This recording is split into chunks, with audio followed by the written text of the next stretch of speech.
মইতো শেষ মুহূৰ্তলৈকে আমি আশাবাদী যে ৫টাৰ ৫টাতে আমি জিকিম।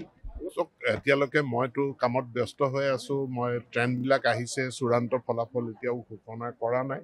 কিন্তু আমি মহাৰাষ্ট্ৰৰ নিচিনা এখন ৰাজ্যত ভাৰতীয় জনতা পাৰ্টীৰ নেতৃত্বাধীন NDA খুব সফলতা লাভ কৰিছে। গতিকে মই অভিনন্দন জনাইছোঁ আৰু এই সফলতাই প্ৰধানমন্ত্ৰী নৰেন্দ্ৰ মোদীৰ প্ৰতি দেশবাসীৰ যি আস্থা, এখন ৰূপান্তৰিত ভাৰতবৰ্ষ, এখন বিকশিত ভাৰতবৰ্ষৰ কাৰণে তেখেতে যেনেধৰণে আমাক নেতৃত্ব দিছে, তেখেতৰ নেতৃত্বৰ প্ৰতি এই আস্থাকে পুনৰবাৰ প্ৰতীয়মান কৰিছে। মই শুনাততো এতিয়াও চূড়ান্ত ৰিজাল্ট ঘোষণা কৰা হোৱা নাই।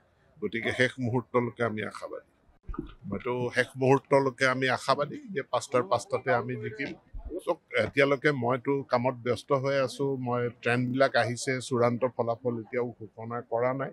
কিন্তু আমি মহাৰাষ্ট্ৰৰ নিচিনা এখন ৰাজ্যত ভাৰতীয় জনতা পাৰ্টীৰ নেতৃত্বাধীন NDA খুব সফলতা লাভ কৰিছে। গতিকে মই অভিনন্দন জনাইছোঁ আৰু এই সফলতাই প্ৰধানমন্ত্ৰী নৰেন্দ্ৰ মোদীৰ প্ৰতি দেশবাসীৰ যি আস্থা, এখন ৰূপান্তৰিত ভাৰতবৰ্ষ, এখন বিকশিত ভাৰতবৰ্ষৰ কাৰণে তেখেতে যেনেধৰণে আমাক নেতৃত্ব দিছে, তেখেতৰ নেতৃত্বৰ প্ৰতি এই আস্থাকে পুনৰবাৰ প্ৰতীয়মান কৰিছে। মই শুনাততো এতিয়াও চূড়ান্ত ৰিজাল্ট ঘোষণা কৰা হোৱা নাই।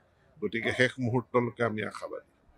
মইতো শেষ মুহূৰ্তলৈকে আমি আশাবাদী যে ৫টাৰ ৫টাতে আমি জিকিম। এতিয়ালৈকে মইতো কামত ব্যস্ত হৈ আছো। মই ট্ৰেণ্ডবিলাক আহিছে, চূড়ান্ত ফলাফল এতিয়াও ঘোষণা কৰা নাই। কিন্তু আমি মহাৰাষ্ট্ৰৰ নিচিনা এখন ৰাজ্যত ভাৰতীয় জনতা পাৰ্টীৰ নেতৃত্বাধীন NDA খুব সফলতা লাভ কৰিছে। গতিকে মই অভিনন্দন জনাইছোঁ আৰু এই সফলতাই প্ৰধানমন্ত্ৰী নৰেন্দ্ৰ মোদীৰ প্ৰতি দেশবাসীৰ যি আস্থা, এখন ৰূপান্তৰিত ভাৰতবৰ্ষ, এখন বিকশিত ভাৰতবৰ্ষৰ কাৰণে তেখেতে যেনেধৰণে আমাক নেতৃত্ব দিছে, তেখেতৰ নেতৃত্বৰ প্ৰতি এই আস্থাকে পুনৰবাৰ প্ৰতীয়মান কৰিছে। মই শুনাততো এতিয়াও চূড়ান্ত ৰিজাল্ট ঘোষণা কৰা হোৱা নাই। গতিকে শেষ মুহূৰ্তলৈকে আমি আশাবাদী।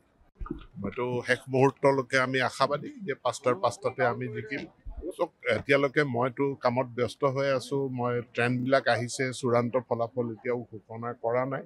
কিন্তু আমি মহাৰাষ্ট্ৰৰ নিচিনা এখন ৰাজ্যত ভাৰতীয় জনতা পাৰ্টীৰ নেতৃত্বাধীন NDA খুব সফলতা লাভ কৰিছে। গতিকে মই অভিনন্দন জনাইছোঁ আৰু এই সফলতাই প্ৰধানমন্ত্ৰী নৰেন্দ্ৰ মোদীৰ প্ৰতি দেশবাসীৰ যি আস্থা, এখন ৰূপান্তৰিত ভাৰতবৰ্ষ, এখন বিকশিত ভাৰতবৰ্ষৰ কাৰণে তেখেতে যেনেধৰণে আমাক নেতৃত্ব দিছে, তেখেতৰ নেতৃত্বৰ প্ৰতি এই আস্থাকে পুনৰবাৰ প্ৰতীয়মান কৰিছে। মই শুনাততো এতিয়াও চূড়ান্ত ৰিজাল্ট ঘোষণা কৰা হোৱা নাই। গতিকে শেষ মুহূৰ্তলৈকে আমি আশাবাদী। যিকোনো খবৰৰ বাবে যোগাযোগ কৰক 7090173330 অথবা 70901790 নম্বৰত।